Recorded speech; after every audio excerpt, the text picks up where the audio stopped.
Hey you! Yes, you! Welcome to the You're Not Getting Any Younger podcast, a podcast for people who want to disrupt their lives for a good reason, to make it count. I'm your host, Jen Glantz, and every week I'll drop a new episode with stories from real people just like you, who woke up one morning and decided to make big changes, starting with small things. We'll cover topics like entrepreneurship, love, failure, and self-care. Hey, you're not getting any younger, so let's make this an adventure. Ready? Hey, any youngers, it's me, your host, Jen Glantz, back with another episode of the You're Not Getting Any Younger podcast. Welcome to episode 170. I can't even believe it. That's a lot of podcast episodes, but I am loving this show, and I am loving all of you, my dear listeners. I know I can't see you. I know I can't hear you, but knowing that you listen to the show means so much to me. So can you say hello? Can you let me know who you are, what's going on with you? My inbox is always open to you. You can email me at any time you listen to the show, jenglantz@gmail.com.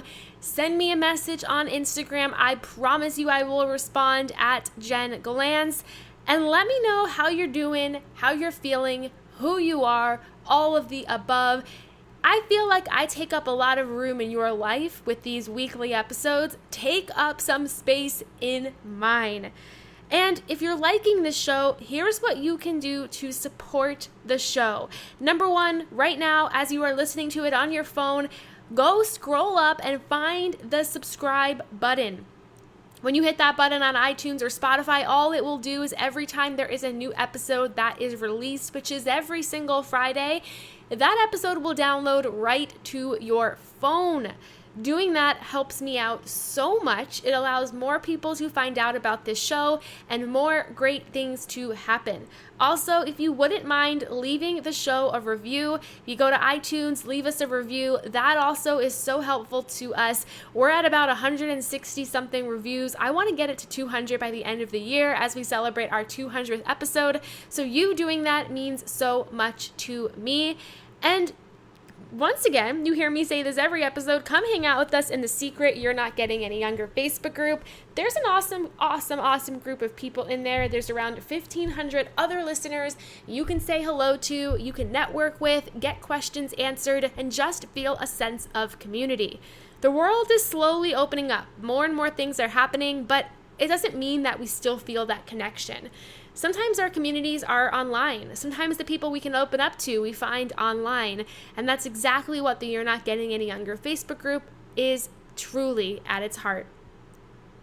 I figured for the 170th episode, why not do a quick little episode of 5 questions about your host, Jen Glantz. These are questions that people have recently emailed me, posted in the group, or sent me a DM that I figured I would answer on this episode.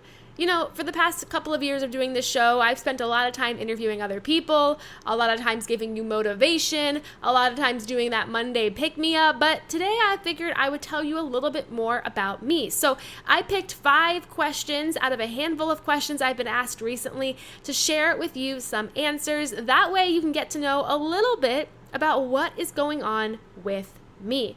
So question number 1, people have been asking me, is Jen, where are you living these days? Are you still living in new cities every single month?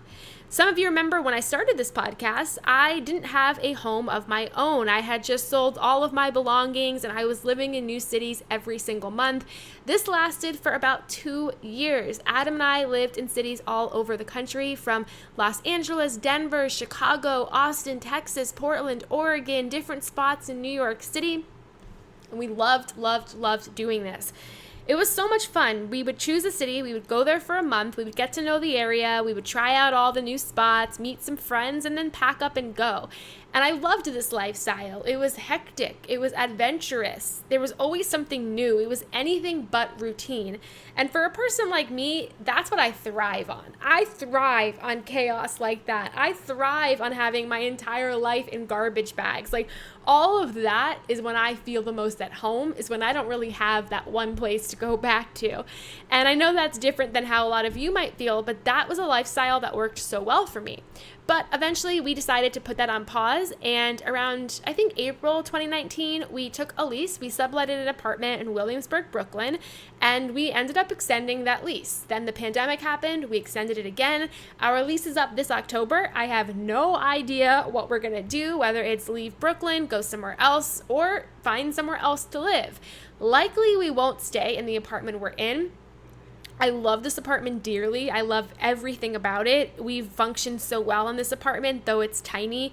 The pandemic has made this our workspace, our live space, our workout space. Like, this has been our space, and I love it. But I do think we will be looking for somewhere else that might have just a little bit more space. So we'll see. I don't really know where we're going to live next. Maybe we'll do our nomad adventure again. Maybe we'll stay in Brooklyn. Maybe we'll move to somewhere else. I am honestly not sure. And I'm honestly putting off this decision for as long as possible, because while I like change, I don't love the process of change. And the thought of leaving this apartment scares me because I love it so much. And a big thing with change is when you leave something you love, there's so much unknown, and that unknown can be daunting. And that's sort of why I'm putting off this decision. We recently traveled to California, which is a place Adam and I have both lived separately before we knew each other and together. And we both have a really big love for California. And we talked about maybe moving back there, though we don't know because it's very far from our families and it's just, different life out there. But every time we go back to California, we both definitely say to each other, this is where we want to be. This is where we want to live. We love it so much. It's always so hard to leave it. So shout out to my friends in California. You're living a good life out there. There's some awesome parts about being in California, just like there are awesome parts about being in New York and Florida and all different types of cities. So currently, we live in Williamsburg, Brooklyn. And if you also live in Brooklyn or New York City, maybe we'll run into each other. I spend so much of my time in McCarran Park, which is a park in Williamsburg. I get my pizza from Joe's Pizza, which is a pizza spot in Williamsburg. Let me think of what else I do. That's probably it. Those are the two places you are likely to catch me, honestly, and run into me. So if you're ever in those two spots and you see me, say hello, because that is where I'm spending a lot of my quality time. Question number 2 is, what are some of the recent books you've read that you've loved? Ooh, I'm excited for this question. I recently got back into reading, and I've been trying so hard to read as many books as possible. I try to make it a rule that at least once a day, I will open up the book and read as many pages as I can. I've tried not to watch any TV shows recently so that I can spend that quality time reading. The only TV show I am watching, and Adam and I make it like a Friday or Saturday night tradition to watch the show, is we're watching The Sopranos. I've always wanted to watch this show, and we recently started. But there's many seasons of the show, and we don't watch it during the week. We tend to only watch it one night a weekend, and we'll binge like 3 episodes that night. But then for the rest of the week, on the weeknights, we won't. Either we'll take a long walk or we'll read a book. So a couple books I read recently that I loved. The first is called Skip the Line by James Altucher, and I'll put a link to it in the show notes. Incredible book. I read this book like it was a textbook. I took a ton of notes on this book, and the book is really about how to get ahead in life, how to create something new, how to change up your life without feeling like you're going backward. It's all about tapping into skills and strengths that you have, finding ways to get ahead without really doing anything that different in your life. It's such an incredible book. I mean, every chapter on its own is enough to make this giant change in your life. So if you're looking for something to wake you up, to make you feel good, to give you purpose again, to inspire you, check out the book Skip the Line by James Altucher. Another book that I recently read that's fiction that a couple of friends recommended to me is called The Push. This is a fiction book. It's a lot. It is a suffocating book that I absolutely could not put down. I adored, but I will say it is a lot. So maybe look into it a little bit more before you start reading it. But it's about a woman going through motherhood and a ton of other things as well. So that's called The Push, and a book I recently started that actually a listener sent me. It was so nice. A listener reached out and said that they had a book they want to send me. It wasn't a book they wrote. It was just a book that they loved reading, that they thought I would enjoy. It's called The Divines. It's about a sort of like a bit of a mystery about something that happens at a boarding school, and it goes back and forth between back then and the present day life of this woman. I'm enjoying it a lot so far, and I just recently started that book. So those are the 3 books I'm currently reading: Skip the Line, The Push, and the book called The Divines by a listener of this podcast who sent it to me. So those are the books on my bookshelf. Another question I got from a listener was, Jen, what is the biggest pandemic lesson that you've learned? Wow, I think I've learned a lot. I think the number one thing I learned personally was how to slow down. Before the pandemic, I was never home. I was on 1 or 2 airplanes a week. I was all over the place. I made sure every moment of my day was jam-packed busy. And slowly, as the pandemic started, I had to give all of that up. And I found myself sitting in the same spot for all day. And that was really hard for a person like me who doesn't like routines, who doesn't like to be home, who doesn't like to have nothing on their schedule. So I learned how to slow down. I am the kind of person, though, that does things to the extreme. So not only did I learn how to slow down, but I haven't been able to learn how to get out of that funk.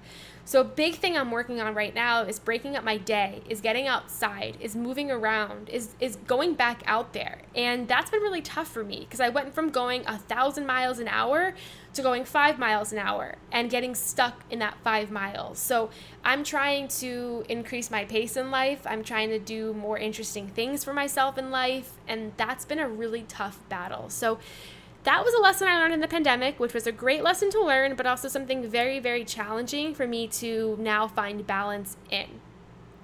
Another question I got is, Jen, what are you working on? You're always working on so many different things. What is new for you? So I have actually struggled a lot in the past couple of years figuring out how to describe what it is I do, because I feel like I do a lot of different things. But recently, I've boiled down my answer to the question of what do you do to say that my name is Jen Glantz and I run 2 businesses. The first business I run is called Bridesmaid for Hire, and the second business is called Jen Glantz, which is a brand, and also myself. So I run 2 businesses, and because of that, I'm constantly doing a ton of different things, innovating, growing, scaling, optimizing, all of those buzzwords. So what's going on with Bridesmaid for Hire? Quite a lot. I'm in the process of redoing the website, implementing new packages and services, and creating new products for the website. So a lot is going on there.